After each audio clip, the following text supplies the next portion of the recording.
Buenas tardes. Vamos a entrar a la unidad 7, corrosión y desgaste de materiales. Bueno, la corrosión puede manifestarse, como vemos en el ejemplo, normalmente en metales, pero no siempre solamente en metales. Muchas veces en otros materiales también, por ejemplo los plásticos y los cerámicos, ¿verdad? Pero es mucho más notorio y más contundente la corrosión en los metales, especialmente en el hierro y así y en el acero, ¿verdad? Tenemos, por ejemplo, medidores de potenciabilidad de corrosión, corrosión potencial, en el cual se mide cuánto queda de armadura disponible, cuánto ya ha sido corroído, ¿verdad? La profundidad de la corrosión, el área o volumen de corrosión, que entonces en este caso es por punteo, pitting, en un punto. Entonces puede ser generalizada en toda la superficie, ¿verdad? Y bueno, entonces se mide la profundidad en este caso, el, el área que está afectada, ¿verdad? Y acá también un punto que es un área pequeña. Bueno, ¿qué pasa? Normalmente, por ejemplo, un hormigón armado, el pH es altamente alcalino, tiene 13, 14. Cuando ese pH baja, entonces a 12,5, 11, se va produciendo a través de la penetración de oxígeno, de agua superficiales, están penetrando en la armadura por los poros del hormigón. Entonces, al entrar el agua, van haciendo una diferencia de potencial, donde los electrones libres que tienen los metales pueden trasladarse a otro sector, formando acumulación de partículas de electrones y formando así una corriente pequeña inducida, una diferencia de potencial entre esos puntos, trasladándose el electrón, y en esta área se acumula, y al acumular se va deteriorando la zona, se va desgastando esta zona, y esta cosa va aumentando, pero la corrosión en las dos partes actúa, en una disminuyendo la sección y en la otra también disminuye la sección, pero por el aumento de la oxidación que afecta al material metálico. Se ha justificado su estudio ya que grandes pérdidas implica la corrosión en la industria, especialmente del acero. Por ejemplo, cada 10 toneladas que se fabrican por año, se pierde 2,5 toneladas por corrosión, o sea, el 25%. Entonces se ha desarrollado métodos de recubrimientos de estructuras, mejores inhibidores que impidan o minimicen el impacto negativo de la corrosión. Materiales afectados. Por ejemplo, los materiales metálicos le afectan la humedad, el oxígeno del aire, que producen un deterioro lento que llega a atacar y destruirlo.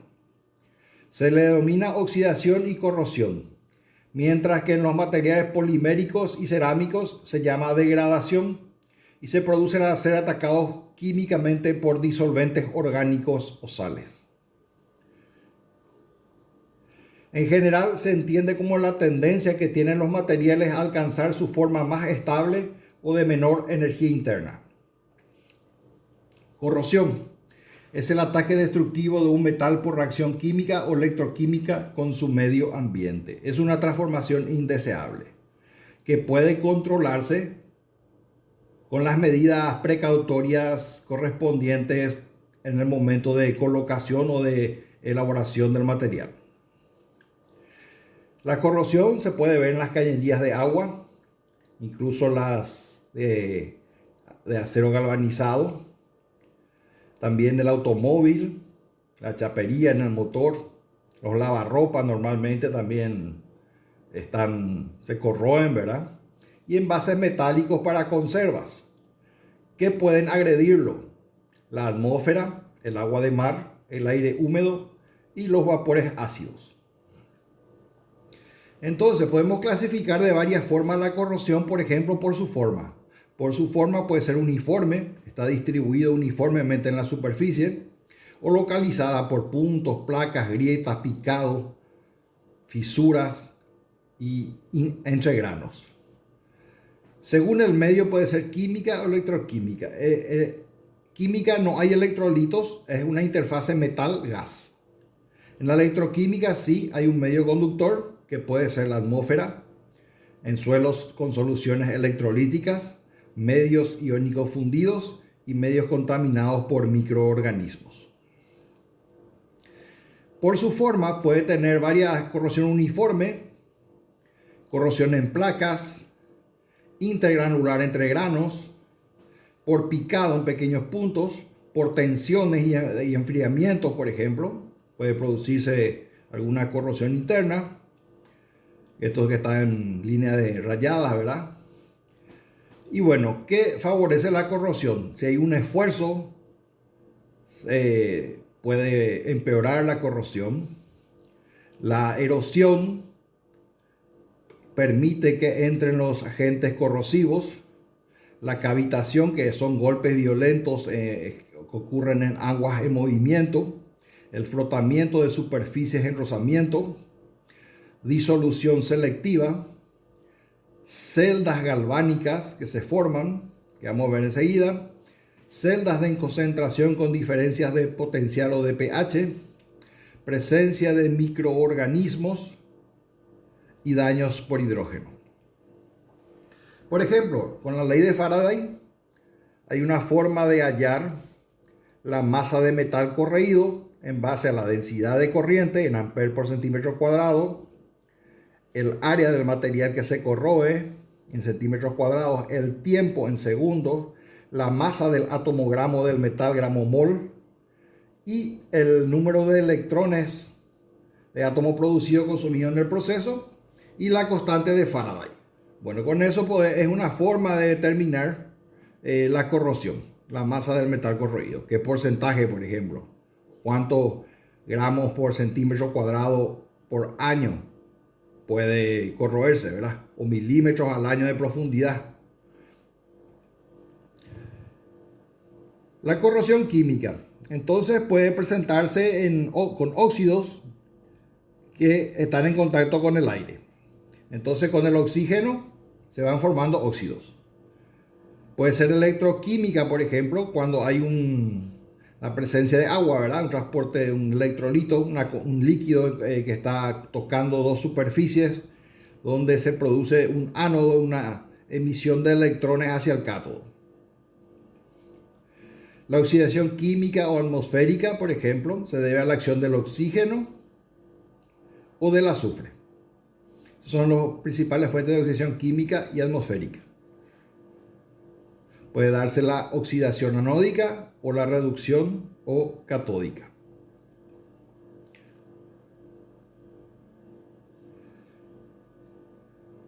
En ocasiones, los compuestos formados en estas reacciones son impermeables a la humedad. Entonces forman una película protectora que aísla al metal del agente corrosivo, lo que se llama pasivación. Incluso hay despasivadores. ¿Qué son los despasivadores? Cuando el metal ya empezó a oxidar y a corroer la armadura, entonces necesitamos atacar a esa corrosión. Entonces se pinta o se sumergen en compuestos despasivadores, opuesto a la pasivación, ¿verdad? De manera que por un tiempo determinado y corto, unas horas, 1 o 2 horas, pueda actuar y remover la corrosión. Luego hay que limpiar eso adecuadamente para poder luego proceder a la pasivación nuevamente del material. Eso sería una medida que podemos hacer en caso de que ya esté presente la corrosión. La corrosión electroquímica tiene que haber dos materiales diferentes en contacto. Presencia de fases diferentes de una misma aleación puede ocurrir así también. Grados de aleación diferentes en una pieza metálica. Corrientes inducidas por circuitos eléctricos mal aislados. Impurezas y tensiones en el metal. La corrosión galvánica o electroquímica pasa de un ánodo hacia un cátodo, va circulando los electrones y un flujo donde va perdiendo electrones y acumulándose en el otro extremo. Y si hay una corriente que se desarrolla llamada cuando está en ese medio acuoso electrolito. Estuvimos viendo las reacciones anódicas del hierro cuando cede electrones, ¿verdad? El catódico también, afectado por los electrones, entonces que van recibiendo.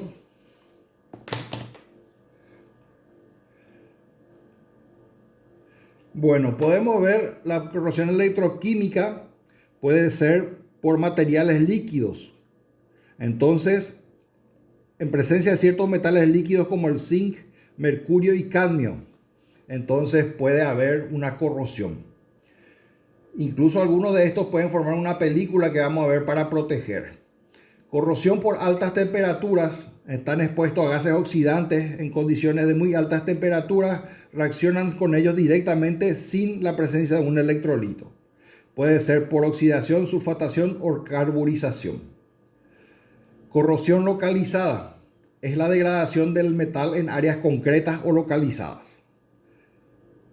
Al igual que la uniforme, se subdivide en otros tipos de corrosión, siendo los más destacados la corrosión por fisuras o crévice, donde hay un ánodo estancado, ¿verdad?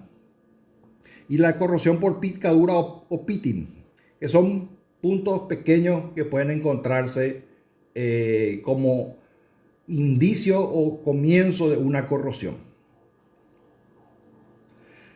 Así tenemos también la corrosión por fricción entre partes, ¿verdad? Que favorece luego la corrosión. Corrosión por cavitación cuando son burbujas en contacto con un líquido, donde por ejemplo hélices de barco o codos de tubo que desvían el ángulo al transmitirse el fluido dentro, ¿verdad? Corrosión microbiológica que aceleran el proceso corrosivo. La corrosión intergranular entre los límites de grano. La corrosión por erosión, que son a veces superficies, aleaciones blandas, por ejemplo. Puede ocurrir eso más fácilmente. La corrosión selectiva, por ejemplo, cuando hay metales específicos en contacto como oro-cobre o plata-cobre, por ejemplo. Entonces ahí pueden haber películas que pueden formar picaduras y empezar la corrosión. Y corrosión por esfuerzo, tensiones internas tras una deformación en frío. Tenemos la cupla hierro-cobre. Es un ensayo que se puede hacer. Una cupla hierro-cobre en un medio compuesto por agar-agar, similar a la gelatina, disuelta en una solución que posee una sustancia que permite evidenciar la presencia del ion hierro positivo y de la fenolftaleína. Antes de comenzar la experiencia, el color del agar-agar es similar al observado en el borde superior.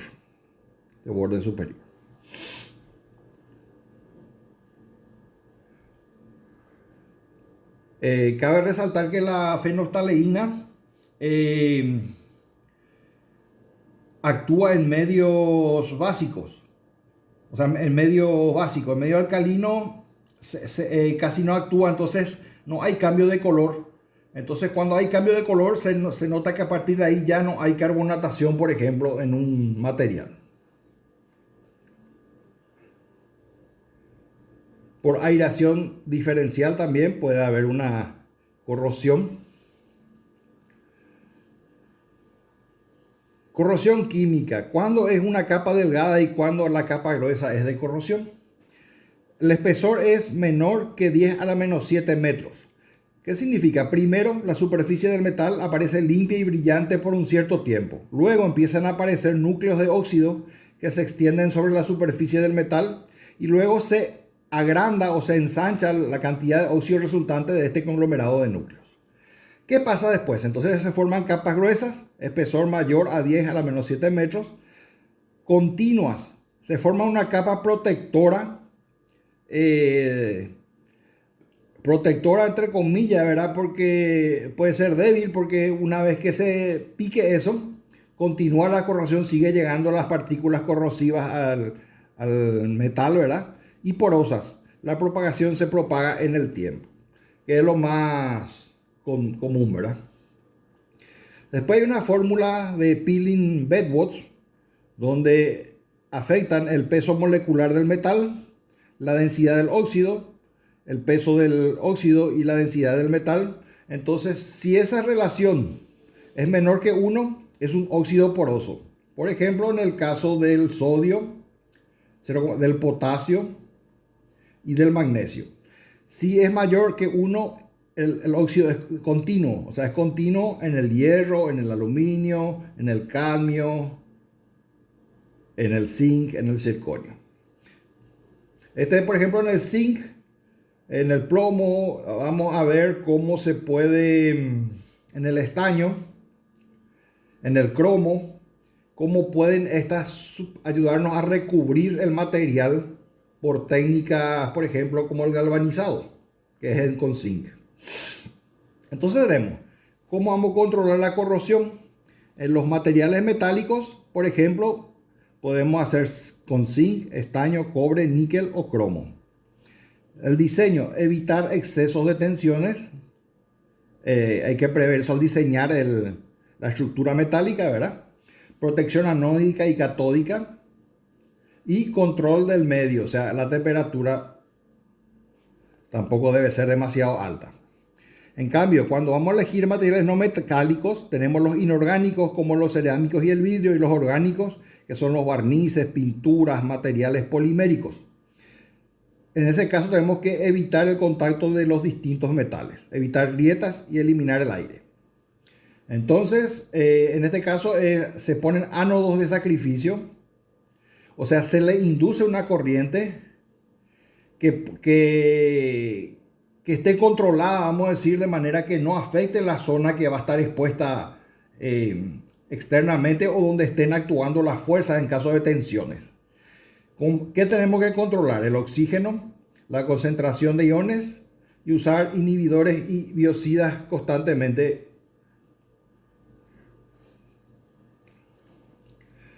Recubrimientos no metálicos son las pinturas y barnices, plásticos y esmalte cerámico. El plástico puede ser el PVC, la pintura, por ejemplo, el minio, esmaltes cerámicos. Recubrimiento, el estañado con estaño, con la hojalata, el zinc, el galvanizado que se usa en las torres, por ejemplo, de alta tensión de electricidad. La aluminización también es bastante, mejora que haya menos corrosión, ¿verdad?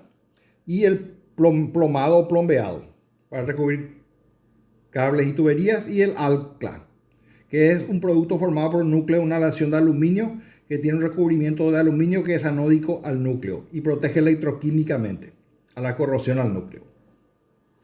Electrodeposición es cuando en un líquido conductor que actúa el electrolito, uno de los metales será aquel que protege a la oxidación y hará de cátodo. Con este método se produce el cromado o niquelado en diversos metales. Por ejemplo, protección por una capa química, cromatizado, una solución de ácido crómico sobre el metal a proteger, formando una película de óxido de cromo que impide su corrosión. Y la fosfatación, se usa una solución de ácido fosfórico y fosfato sobre el metal, formándose fosfato metálico sobre el metal que la protegen del entorno.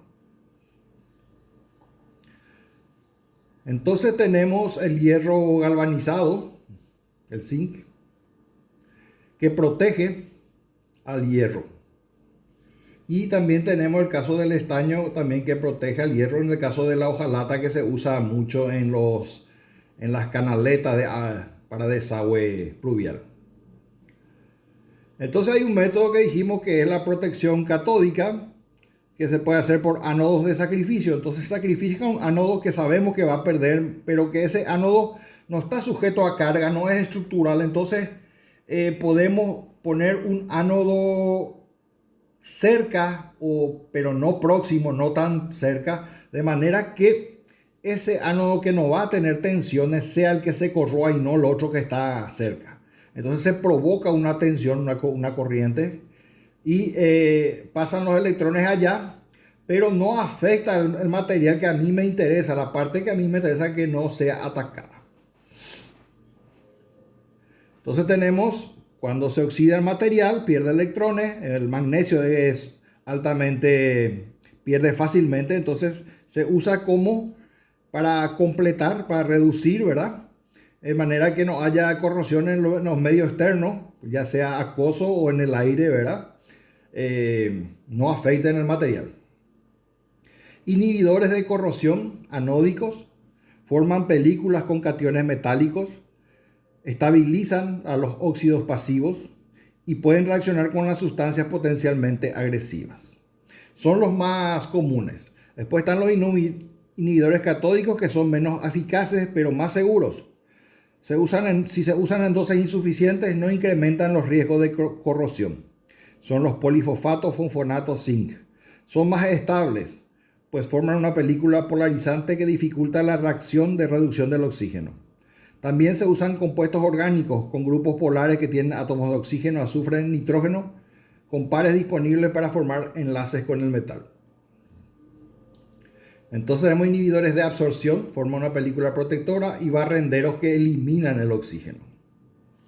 Tenemos un metal donde tenemos zonas positivas y negativas de aniones, cationes e iones, ¿verdad? Positivo y negativo. Y tenemos el flujo acá de corriente, que es lo que implica que hay un fenómeno de corrosión. Entonces, las técnicas para mejorar son los recubrimientos y revestimientos, la protección catódica, seleccionar bien los materiales, inhibir la corrosión, inhibidores de corrosión. Por ejemplo, para prevenir la corrosión se eliminan la grasa y depósitos de aceite que están en el metal por medio de trapos saturados con un adelgazador o gasolina blanca que esté libre de plomo. Para eliminar el barniz de fábrica, escamas de laminación, herrumbre, se salpica la soldadura, humo, tierra, etc. Debe frotarse la tubería con un cepillo de alambre hasta limpiar completamente la superficie, que quede de color gris metálico. Si hay fuertes depósitos de óxidos y escorias, se removerán con martillo y cincel y luego se utilizará el cepillo de alambre. Antes de aplicar el fondo o pintura base, se debe limpiar con un paño humedecido en solvente para eliminar partículas de hierro y alambre con cepillo metálico. Como primera capa de recubrimiento se aplican 2 manos de un imprimador de agarre. Como película intermedia, un óxido rojo de plomo en 2 capas. Y por último, otra capa de acabado con esmalte compatible con el sistema de imprimación y la película intermedia que recién hicimos.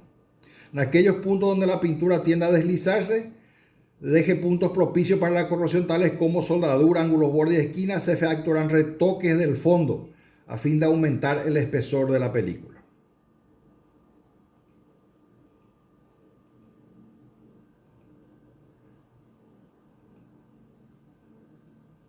El galvanizado es una forma de proteger. Se puede hacer por aerosoles o por pintados con brocha. Hay piletas incluso para productos grandes donde uno sumerge eso. Y, por ejemplo, acá se hace una limpieza cáustica de la barra de metal que se enjuaga. Se le saca una capa exterior para que haya un brillo en la superficie. Se enjuaga. Se pone una solución fundente, se baña con el zinc fundido y luego se enfría la pieza y se limpia. El acero austenítico inoxidable, no hay acero totalmente inoxidable, pero hay aceros menos oxidables que sirven en algunos casos y para determinados usos, por ejemplo en construcción civil, industria automotriz, textil, etc. Con la presencia de manganeso, por ejemplo. Bueno, tenemos cromo y tenemos níquel. Entonces eso ayuda el cromo y el níquel ayudan en el proceso de que sea inoxidable. Entonces, ¿qué pasa? La resistencia a la tracción, por ejemplo, tenemos que medir todo eso, es útil. Si en algunos casos, por ejemplo, voy a hacer inoxidable, pero me disminuye mucho la resistencia a la tracción y yo necesito resistencia a la tracción, entonces tengo que usar otra forma de recubrir que no sea el acero inoxidable. Por ejemplo, pinturas que forman películas, o bien si va a ser un hormigón, hacer el hormigón bien impermeable de manera que se tenga cuidado y control del hormigón, durante su proceso y su curado, de manera que se busque la menor que no haya permeabilidad luego en el hormigón. Entonces vemos una protección acá, tenemos la base de acero, luego tenemos una película que se llama Gama, dureza DPN 250, entonces 75% de zinc y 25% de hierro. Luego hay una capa delta, esto se hace en caliente, verán, 90% zinc, 10% hierro, y va aumentando el porcentaje de zinc hasta llegar a la última capa, que le llama ETA, con 100% de zinc. Entonces con estas 4, 5, 6 capas que tenemos, se forma lo que es el galvanizado por inmersión. Entonces nosotros vemos la agresividad, se estudió por varios años, hasta 100 años. Por ejemplo, en el ambiente rural, la duración es mayor, con menores espesores en milésimos de milímetro. Por ejemplo, en el industrial, que es el más agresivo, ¿verdad? Entonces tenemos que poner más espesores para lograr mayor duración. Esta es la idea de hacer esta tabla, que nos dé una idea de cómo va a ir durando nuestro material con el espesor que le hagamos de protección. Entonces vemos acá algunos efectos de la corrosión en tuberías, en soldaduras, en uniones. ¿Qué podemos hacer? Podemos modificar el entorno, disminuir la temperatura, disminuye el riesgo de corrosión, reducir la velocidad de un fluido corrosivo, también disminuye la erosión y el impacto y la cavitación. Elimina el oxígeno de soluciones acuosas, por ejemplo, para minimizar la corrosión, especialmente en calderas de agua. Y reducción de la concentración de iones corrosivos en el electrolito, corroyendo un metal anódico, disminuyendo así la velocidad de corrosión, usado en los aceros inoxidables. Entonces la protección con coberturas metálicas implica una fusión. Puede ser con hojalata, el estaño, puede ser galvanizado o con plomo. También tenemos los tratamientos químicos, el cementado, por ejemplo, con zinc, con cromo, cromizado y con silicio siliconado. El enchapado, por ejemplo, que es un recubrimiento de metales no nobles con láminas de metales nobles. Por ejemplo, puede laminarse o reducirse a alambres. ¿Sí? Lingotes de hierro protegidos con láminas de cobre pueden laminarse y reducirse a alambre. Los dos metales que se emplean en el enchapado deben ser de coeficientes de maleabilidad muy semejantes. ¿Sabe? Los dos tienen que ser igualmente maleables. Se puede hacer una aspersión catódica en una cámara de vacío provista de un ánodo y un cátodo. Se colocan las piezas metálicas, se produce una descarga de 1000 a 2000 voltios. El cátodo se volatiliza depositándose su vapor metálico sobre los objetos que desea proteger. Por ejemplo, el vidriado con mezcla de cuarzo, feldespato como la criolita y el carbonato de sodio, feldespato confundente como la criolita. Fosfatizado, por ejemplo, permite una mejor adherencia, la protección de hierro, cadmio, aluminio, magnesio, cobre y sus aleaciones con una solución de ácido fosfórico o sal de ácido fosfórico en determinadas condiciones. Permite una mejor adherencia de pinturas o recubrimientos plásticos, mejor lubricación para deformación en frío, crear una capa antifricción. Sulfinizado, por ejemplo, se protege al hierro y acero en un baño salino de sulfuro de sodio, cloruro y cianuro de sodio a una temperatura de más de 500 grados centígrados. Protección con coberturas orgánicas, por ejemplo con el minio, óxido de plomo. Los barnices son películas más duras que las pinturas, pero son menos resistentes a la acción de la luz. Las lacas, que son la nitrocelulosa. La protección catódica, los inhibidores pueden ser sustancias orgánicas o inorgánicas. Algunos inhibidores actúan como neutralizantes, por ejemplo, con el hidróxido de sodio cuando se agrega ácido sulfúrico, permitiendo de esta manera el uso de cañerías del acero de fundición. Los pasivadores. Bueno, estuvimos hablando de eso. El plomo, el ácido sulfúrico, el cromo, el níquel pueden volverse pasivos, colocando el metal en una solución de ácido sulfúrico diluido con zinc. El hidrógeno naciente reduce el óxido depositado.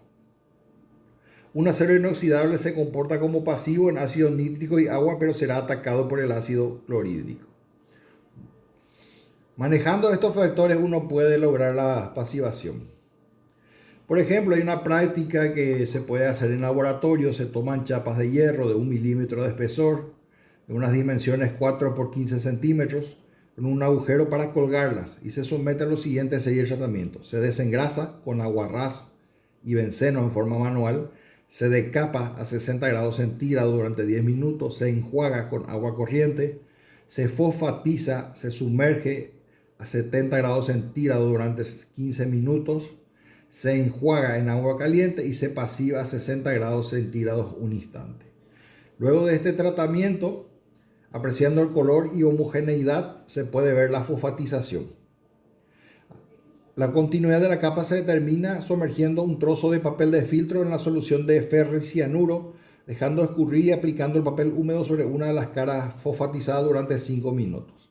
Al retirarse el papel se observa su coloración, siendo la evaluación excelente si no hay manchas o no son más de 3 y de 1 milímetro menos de diámetro. Bueno, si aparecen no más de 10 manchas de aproximadamente de diámetro. Y satisfactorio, aparecen no más de 20 manchas pequeñas o 3 grandes. La corrosión. Vemos que la corrosión va afectando cuando es uniforme un área superficial y va penetrando hacia adentro. Eso se va cuando se va formando cátodos y ánodos cada vez más fuertes, ¿verdad? Uno con respecto al otro, se van formando. Entonces uno mide el potencial de corrosión. Puede usar también resistividad eléctrica para medir, ¿verdad? Se considera, por ejemplo, la agresividad del hormigón bajo de acuerdo a la resistividad en kilo-ohm por centímetro. Y es alto si es menor que 20 la resistividad. Por ejemplo, en hormigón tenemos que normalmente la zona más afectada es la que está cerca de la superficie. Cuando está más cerca, más profundo, entonces disminuye la concentración de posible entrada de carbonatación. Pero si entra